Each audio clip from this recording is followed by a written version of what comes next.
It's me again, the hamsters in the man suit. Coming to you from the middle of the fucking night in my, home. My son's asleep in the other room, so you may hear the dulcet tones of Markiplier as he goes to sleep. You also may hear a bell, and that's going to be the cat behind my feet. And so if you see me looking around a bit, it's because it's middle of the night and noises, and my son's asleep. It's been a while, right? I checked. It's been 7 months. And so while don't do anything regular, so I can't say I have a normal video, I will be doing something what I consider to be different today. I'm going to be doing something related to movies. I don't normally do movies because I don't really know the technical aspects. I couldn't tell you how a film was cut. I couldn't tell you how it was directed, although I can, through friends and through watching a lot of reviews online lately, I could get an idea of when it's a bad actor or a bad director. Blah, blah, blah, blah, blah. But we're going to do something a little bit different for me today. I'm going to compare 3 films I've seen this year that I would consider ostensibly bad. They aren't good movies, but they're each seminal to a way of characterization and storytelling that I think is important. And each one of them does it something different and could be done better. So there's that.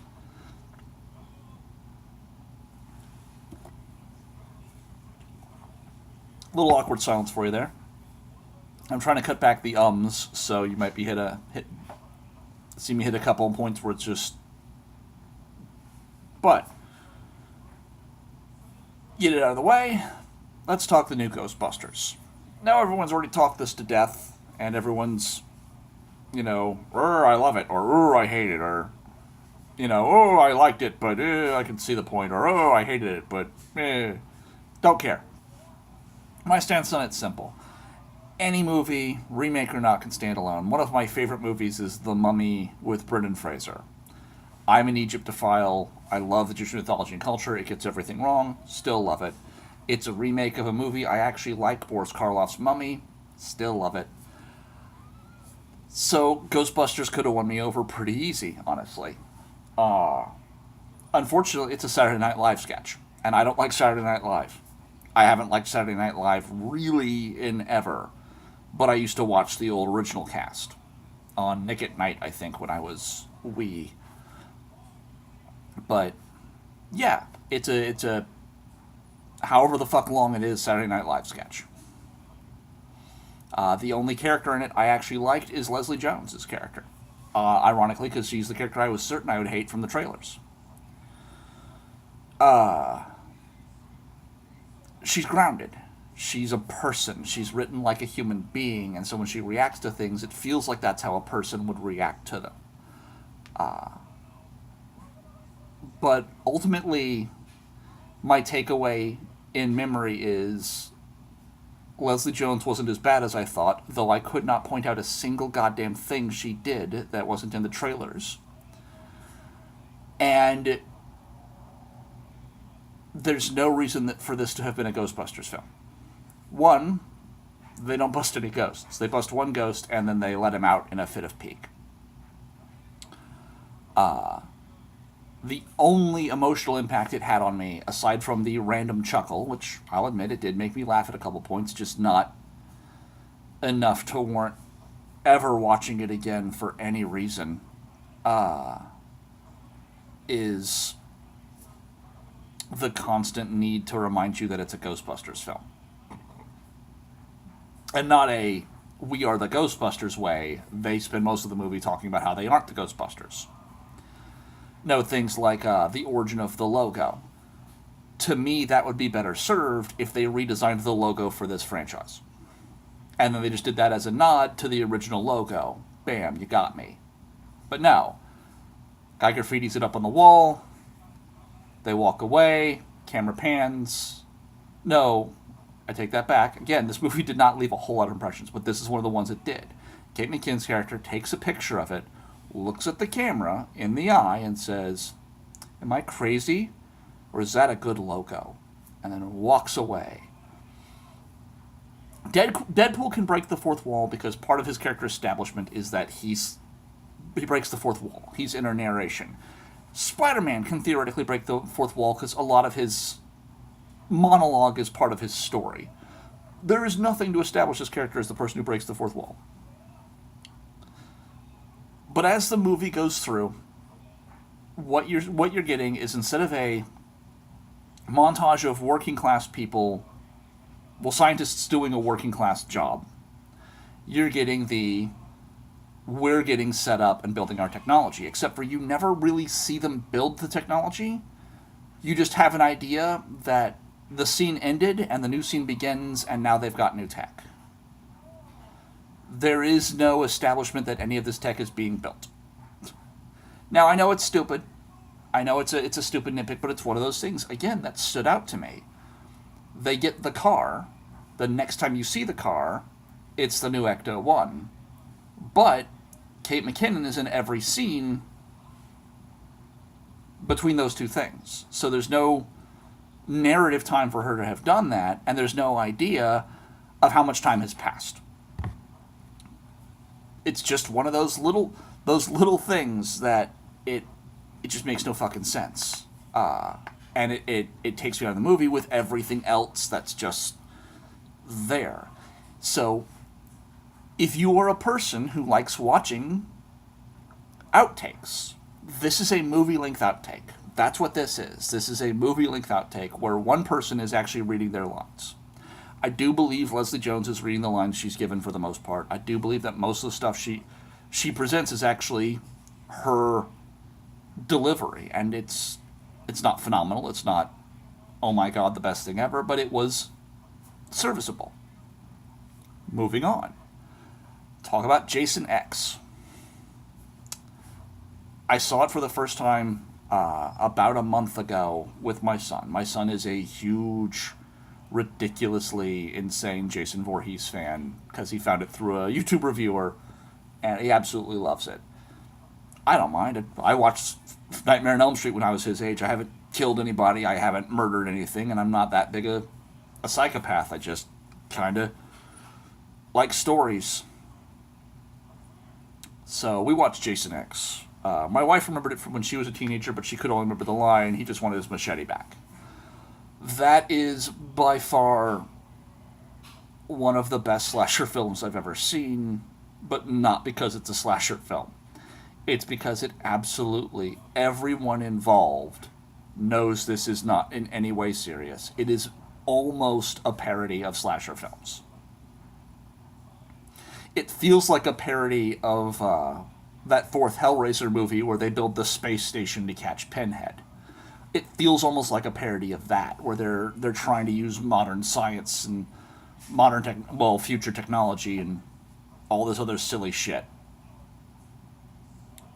It's just dumb. But it's dumb in that great kind of way that leaves you afterwards quoting it. It'll take more than it'll take more than just a pig sticker to stop me, and he gets stabbed another time. He's like, oh, that'll do it. It's fucking phenomenal. It's not good, but it's fucking phenomenal. Me and my wife were laughing our asses off. My son was having a blast watching the people fight and shit like that. It was a genuinely entertaining goddamn movie. But it was dumb as fuck. The story made no fucking sense. None of the but it was fun, and I was having fun watching it. And that's, for a comparison's sake, that's the difference between that and Ghostbusters for me.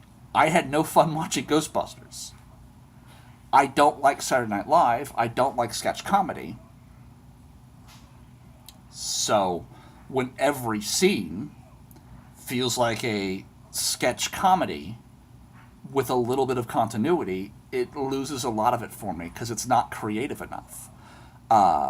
Police Squad. You want to get a feel of a thing that moves from one joke to the next to the next to the next to the next without ever fucking taking a breath. Go watch Police Squad. It is fucking thousands of times better than Ghostbusters or almost anything getting pumped out in comedy right now. That's not what we're here to talk about, though. So we got Ghostbusters, we got Jason X, and then Ralph the Movie Maker. He does a review channel. You probably know him way the hell more than you know me. If you don't, go check him out. He does a lot of really good things, and he does really good breakdowns on how movies are made, how these kinds of movies are made, and what's wrong with him. He's another film student type person, so he has a technical knowledge that I don't. I look more for story beats and character arcs. And he did one that I've never seen anyone ever talk about. It's called After Last Season. My wife walked out halfway through. We on TV. We were watching it on our TV, but my wife walked out halfway through to go have a cigarette and not come back. Me and my friend, I have a friend who's a film student. I've mentioned him before. We watched. I'm trying to get him to do videos like this with me, where he breaks down the terrible filmmaking aspects, and I'll go into the terrible character and story aspects. But that's scheduling and interest. But it is just the fucking. It's a nadir. It's a low point in filmmaking. It really is. It's got a 7. Let me see. Hold on. I've got the things open to remind me of what I was going to talk about, so I don't get too distracted. Yeah, it's got a 7.3 on IMDb. But one of the things that Ralph mentions is the guy actually made like 100 or 200 accounts, 1,000 accounts or so. But he made a shit ton of accounts to go and uprate them on IMDb and Rotten Tomatoes, so they weren't at the bottom. Of the 4 theaters it was screened at, the theaters were given notice from the distributor to just burn the copies. It'll save us the money of having to ship it back. It's a thing. And I know I was going to avoid ums and uhs, but holy shit. But at the end of the day, it left all of us with a profound sense of what the fuck just happened. It was like seeing a train wreck against another train and not being able to do anything about it, but you're stuck in traffic, so you can't leave either. You're just kind of stuck watching it, and now you kind of don't want to leave until you know how it ends and make sure what's going to happen is going to happen. My wife disagrees with me vehemently on this, but there is a good idea here somewhere, as I think all movies have. But this cannot be it. I noticed the sound problems. I noticed the editing problems. The sets, you could notice the sets in the trailer. It is just the most insane shit you'll ever see. I'm going to link to the IMDb's of all 3 of these down below, so if you want to go check out the IMDb. I'll also link to Ralph's review. I don't think I need to link to a review for Ghostbusters. All you got to do is pretty much type it in Ghost on YouTube right now, and I don't think I need to link in Jason X. You can find Jason X, but this one is a hard one to find, and it's goddamn fucking ridiculous. He's trying to get his professors to see it because of how bad it is. It is just... It's amazing in its awfulness. I want to watch it with more people to share it. It's awful. It's like when you smell something terrible and you're like, here, smell this. It's like that. It really is for me. But you'll notice I'm getting more energetic and more excited and smiling more talking about that than I did Ghostbusters, because it had more of an emotional impact. Instead of just sitting there waiting for the next groaning scene or the next quick cut to just like completely new scene and thought, as if there was no reason to really continue or transition to it.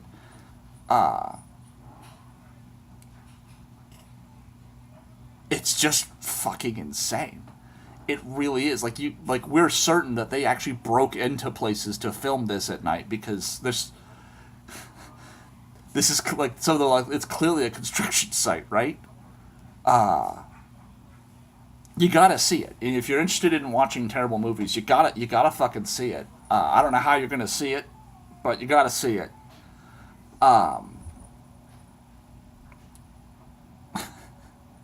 I could not tell you anything about the characters because I cannot fuck it. You cannot figure out who the characters are from one scene to the next or what place they have in the story. You never know who the main fucking character is. It's a train wreck to watch, but it's the kind you want to fucking toss popcorn down on just because it's like, holy shit, what the fuck is that? And we're 15 minutes in, and all I've done is kind of brush across comparisons. Why did I choose these three movies? I've watched other bad movies. I've watched Birdemic this year for the first time. I've watched a lot of Jason movies for the first time. I was a Freddy fan as a kid. I've watched some movies. Fucking Kubo. Kubo the Two Strings is fucking phenomenal, but it's not. There's nothing to really talk about in a negative light, and that's what this is. This is contrasting the issues, the problems. Problem with Ghostbusters. There's no story, really. There's story beats, but there's no arc. None of the characters change in any meaningful way, except the character who's kind of disbelieving in the supernatural at the beginning believes in it at the end. But there's no payoff to any of their story arcs. There's no development of any story arcs. They just are these people, they are these people, they are these people, movie over. I could go into the fact that the main villain is a basement-dwelling, chubby, quasi-racist, kinda sexist, self-important, egotistical, smart guy who just wants to watch the world burn. I have a friend who infers quite a bit of misandry about that, whereas I'm just, yeah, it could be. It seems a little on the nose for the way they were talking about Ghostbusters fans in interviews for them to have previously scripted the Ghostbuster fan as the villain. But he does turn into the logo from the cartoon. So they are kind of at odds with the old Ghostbusters in that. But again, it's just that, like, I think it's just more of a, see, we've watched the Ghostbusters at some point. But at the end of the day, it's not offensive. You know, Paul Feig is absolutely right. It's not offensive. It's not anything. It's not funny. It's not offensive. It's not rude. It's not daring. It's not intelligent. It's not anything. Just exists. You filmed people making jokes. I actually, and I hate the scary movie, epic movie, shit like that. I prefer that. Because this isn't, one, it's not a Ghostbusters movie, it's a Ghostbusters parody. And two, it's a Saturday Night Live Ghostbusters parody. It's basically like a Saturday Night Live special with a Ghostbusters theme. Every scene is just a different skit, and they're just connected, they've just been organized into an order to let you see them. To let you get an idea of a narrative through them. That's it. Meanwhile, Jason X, it has some really stupid shit in it. It's got some okay gore graphics and some interesting stuff and a really dumb subplot with a robot. But it's a Jason movie, so the teenagers who the people who have sex die, the people who do drugs die, the people who are evil die. And then the last couple of characters who are alive are the characters who were innocent or pure of some fashion. But I mean, the whole thing begins, they're trying to cryogenically freeze Jason for reasons. But the military wants to do experiments on him to see if they can turn him into a super soldier. Like this is going to become the next Captain fucking America. God, I want that in the Marvel Universe now. But it's just dumb fun. It really is. And then you go to After Last Season, which is just... It made my friend's head hurt.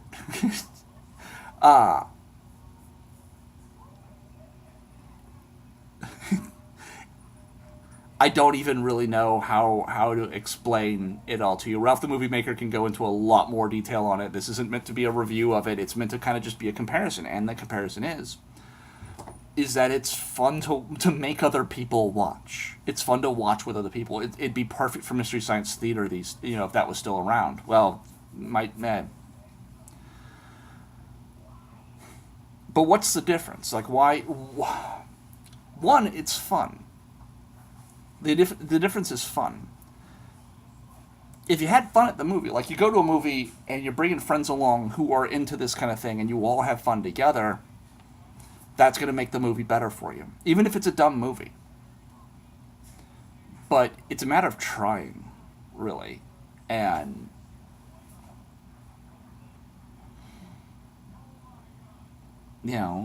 but not... I actually don't want to say that, because it's not a matter of trying, because after last season didn't try. It's really hard to explain the difference, really. And I know I started this video to do that very thing, but you have to do something. Either you have to do it so poorly, and so ineptly, and so sincerely, that it comes out almost fucking magnificent in its absolute base shitness. Or you have to understand what you're doing and put in a bit of fun. Jason X, I do not believe that anyone involved in Jason X gave two shits. I do not believe that. But what I believe they were doing is they had this movie. They needed to do a 10th Jason, and they had this budget, and they said, fuck it, let's see what we can get away with in the script. And the script got approved. So, like, well, fuck it, let's see how far we can get with this movie. And the movie got done. And no one cared. So, ship that motherfucker out. And it's brilliant. It's brilliantly terrible. It's so B-movie. It's Ash Williams needs to appear in it. Fuck, Bruce Campbell needs to end up being Jason in it. That's how absolutely camp and B-movie it is. It needs to cross over with Bubba Hotep. But at the end of the day, it's not a good movie, but it's fun to watch. You can have a good, hearty belly laugh at it. You can be completely caught off guard by a couple of the dumber lines or the funnier lines.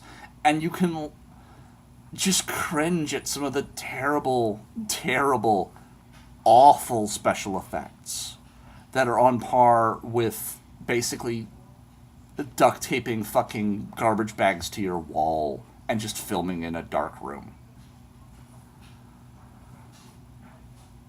And then you have Ghostbusters, where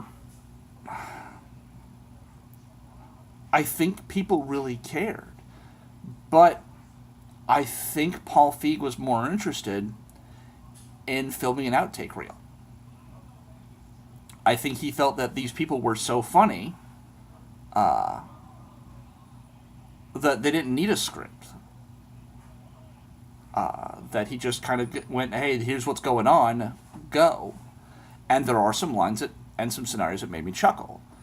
There's one where Kate McKinnon's character is doing a little dance and something catches fire and she goes to get the fire extinguisher, but she's still doing the little dance. That I actually found genuinely amusing. But I like the Three Stooges. I kind of like that stupid shit comedy. But I remember maybe 4 scenes from the entire movie. I kind of remember the ghost fight, but I don't remember anything that happens in it aside from the ludicrous amount of leaping and rolling that these completely uncoordinated nerds are doing. And I keep remembering how they've never caught a ghost before this, but now they suddenly have weapons that can kill ghosts? Why even have a containment unit back at the base if you have guns that can just blow them up?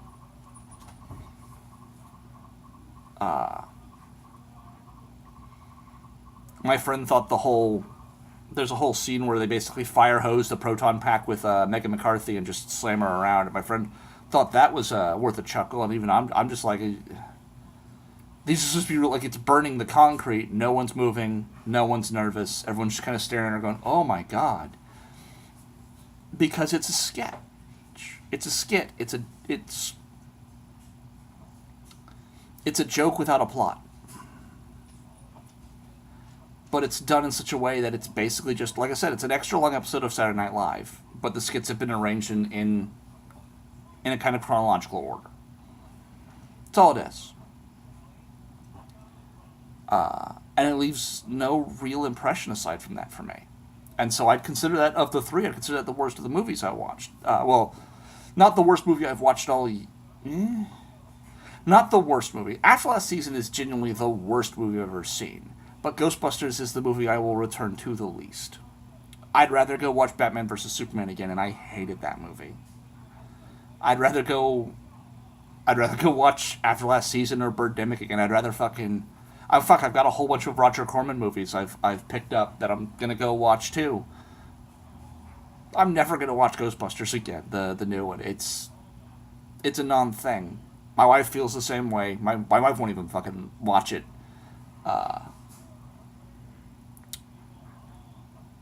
My son won't even finish the fucking Lego Dimensions level because it's just kind of crap. You know, the Lego Dimensions level is just, I don't know. They changed up a whole bunch of the powers, and he's irritated with that. So, I don't know. He'll probably go back and finish it eventually because he loves that goddamn game. But, now I'm prattling, so I'll sign off here. Have fun. Enjoy yourselves.